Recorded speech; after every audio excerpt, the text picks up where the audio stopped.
ఓం శుభంకర్యే నమః. మీనరాశి వారికి ఫిబ్రవరి నెలలో గల గోచార ఫలితాలను తెలియజేస్తున్నాము, శ్రద్ధగా ఆలకించండి. మీనరాశి వారికి ఫిబ్రవరి నెలలో కొంత విశేషమైనటువంటి ఫలితాలనే గ్రహాలు అనుగ్రహించనున్నాయి. ముఖ్యంగా ఏదైతే గనక అంతఃశత్రువులు బాహ్య శత్రువులు ఉంటారో అటువంటి వారిని మనం గుర్తించవచ్చు. శత్రువు ఎదురుపడ్డా సరే చిదానందముతో ఉండటం అనేటువంటిది గమనార్హం. ప్రతి ఒక్కరూ కూడా ప్రస్తుతం ఉన్నటువంటి సమాజంలో వాళ్ళకి చాలా గొప్పగా కనబడుతూ ఉంటారు. ఎదుటవారి గొప్పతనాన్ని వాళ్ళు గుర్తించలేరు. ఎదుటవారిని చూసి నమస్కరించడానికి కూడా వారి సంస్కారం అడ్డం వస్తూ ఉంటుంది. కాబట్టి ఎదుట వ్యక్తిని గౌరవించేటువంటి వాడు, ఎదుట వ్యక్తితో వినయ విధృతలతో ఉండేటువంటి వాడే ఎప్పటికైనా సరే విజయాన్ని సాధించగలుగుతాడు. ప్రతి ఒక్కరూ కూడా ఒక నార్మల్ వ్యక్తిని చూసినా, ఒక పెద్ద వ్యక్తిని చూసినా వినయం అనేటువంటి దానిని ప్రదర్శించడం అవశ్యం. అతి వినయం కాదండోయ్, నార్మల్ వినయం. డబ్బుందని అహంకారం కానీ, విద్య ఉన్నదని చెప్పి గర్వము కానీ, ఏదీ లేదని కానీ చులకన భావన కానీ, ఏమీ తెలియకపోయినా సరే అన్నీ తెలుసు అనేటువంటి భావనని కానీ పెట్టుకోకూడదు.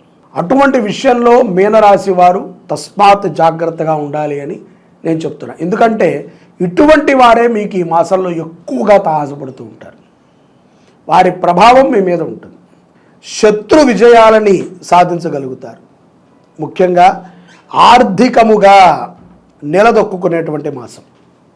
క్రయ విక్రయాల యందు షేర్ మార్కెట్ కానీ, భూమి కానీ, బంగారము కానీ ఇత్యాది వాటిని చాలామంది మీనరాశి జాతకులు క్రయ విక్రయాలని చేస్తూ ఉంటారు. వాళ్ళు కొనటము, వారం తర్వాత అమ్మటము, లేకపోతే ఇక్కడి నుంచి ఇలా తెచ్చుకొచ్చి ఇవ్వటము, ఏదో ఈ జమిక్ మ్యాజిక్ వ్యాపారాలను చేస్తూ ఉంటారు.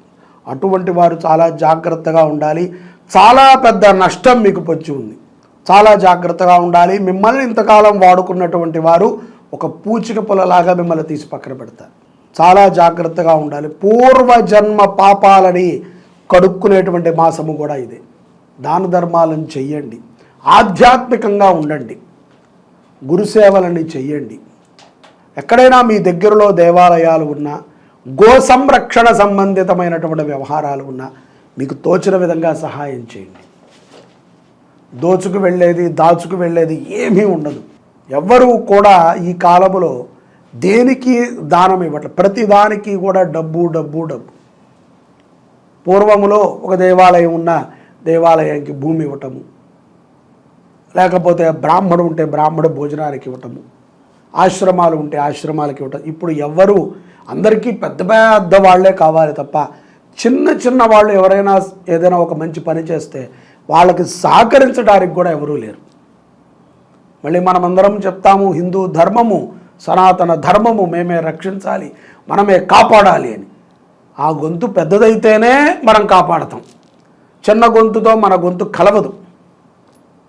ఎందుకంటే మనం స్వార్థపరులం కదా. వీడు మింగేస్తాడేమో, వీడు బాగుపడిపోతాడేమో అని. పెద్ద అయినా బాగుపడవచ్చు, చిన్నవాడు బాగుపడకూడదు.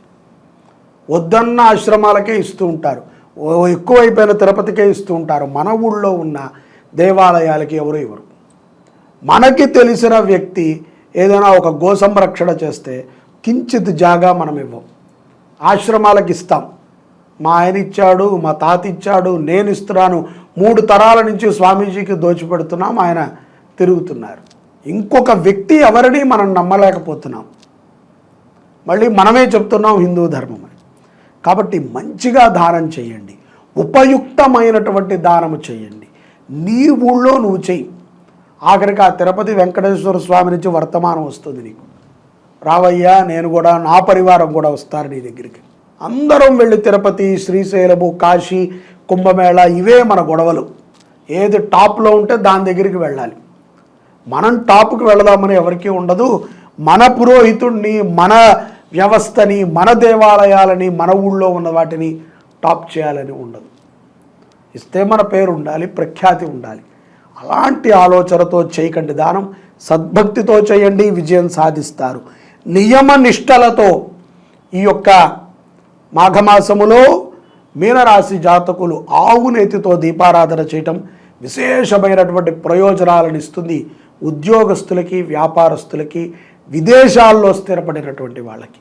శని ప్రభావము చేత అనారోగ్య పాలు కూడా కొంతమంది అవుతారు. అనారోగ్యం, ఏదో తెలియనటువంటి మగతతనం, బద్ధకం, అతి మధ్య వ్యసనం, అతి దుర్వ్యసనాలు, స్త్రీలోలితమైనటువంటి బాధలు, వివాహం కానటువంటి పురుషుల చుట్టూ, స్త్రీల చుట్టూ అనేక కష్టాలు తిరుగుతూ ఉంటాయి. ఇదంతా కూడా చంచల స్వభావితమైనటువంటి సమయం. ఇప్పుడు ధ్యానము, మెడిటేషను, ధర్మము చేయాలి. ఉద్యోగం పట్ల శ్రద్ధని పెట్టండి, అంకిత భావంతో చేయండి. నూతన పరిచయాలని దగ్గరికి రానివ్వకండి. పౌర్ణమి తరువాత చేపట్టిన పనులన్నింటినీ కూడా విజయప్రదంగా సాధించగలుగుతారు. మీ ఆధ్వర్యంలో సనాతన ధర్మానికి పెద్ద పీట కూడా మీరు వేయగలుగుతారు. గొప్ప మనసు కలిగిన వారవుతారు. ఎన్నో కార్యాల యందు చైతన్యముతో ఉంటారు. కులవృత్తిని పోషించేటువంటి వారిని చూస్తే మీకు చాలా ఆనందంగా ఉంటుంది. పచ్చటి పాడి పంటల వ్యవహారాల యందు పౌర్ణమి తరువాత మీనరాశి జాతకులు పెట్టుబడులను పెడతారు. ఖరీదైనటువంటి భూములని అతి తక్కువ ధరకే కొనేటువంటి సందర్భాలు కూడా ఈ పౌర్ణమి తర్వాత మీనరాశి జాతకులకి గోచరిస్తున్నాయి. విలువైనటువంటి ఆభరణాలని బహుకరంగా పొందుతారు స్త్రీలు. పతనమైపోయినటువంటి కొన్ని స్టాక్ మార్కెట్ వ్యవహారాల యందు పౌర్ణమి తరువాత ఈ యొక్క మీనరాశి జాతకులు విజయప్రదంగా దూసుకు వెళతారు. సంపద వృద్ధి చెందుతుంది. వృత్తి వ్యాపారాలలో పెద్దల మాట, గురువుల మాట చెవిని పెట్టుకుంటవే కాకుండా ఆచరణలో పెట్టుకోండి. ఉరికినే తలకాయ ఊపి మీ పని మీరు చేయకూడదు. అది చేస్తే ఎలా ఉంటుందో చేసి చూపించాలి. కాబట్టి ఏ విషయాన్నైనా సరే చర్చించి, భార్య భర్తతో, భర్త భార్యతో చర్చించిన తర్వాత ఆచరణలో పెట్టడం ద్వారా అఖండమైనటువంటి కీర్తి, ఆదాయము, ధనము పొందగలుగుతారు. ఆరోగ్య విషయంలో కూడా చైతన్యం లభిస్తుంది. ముందస్తు జాగ్రత్తగానే పలుమార్లు డాక్టర్లను సంప్రదించాల్సి వస్తుంది. పిల్లల చదువుల విషయంలో పౌర్ణమి తర్వాత ఒత్తిడికి గురయ్యేటువంటి సందర్భాలు ఉంటాయి. ఆందోళనకరంగా ఉంటుంది. పెద్ద పెద్ద పరీక్షలు వీళ్ళు రాయగలుగుతారా, వీళ్ళకి లేదంటే ఏదైనా వేరే మార్గము వెతకాలా అనేటువంటి ఆలోచనని చేస్తూ ఉంటారు. రుణ ఒత్తిడి కూడా పెరుగుతుంది. ఇటువంటి సందర్భాలలో రుణ ఒత్తిడి కంపల్సరీగా పెరుగుతుంది.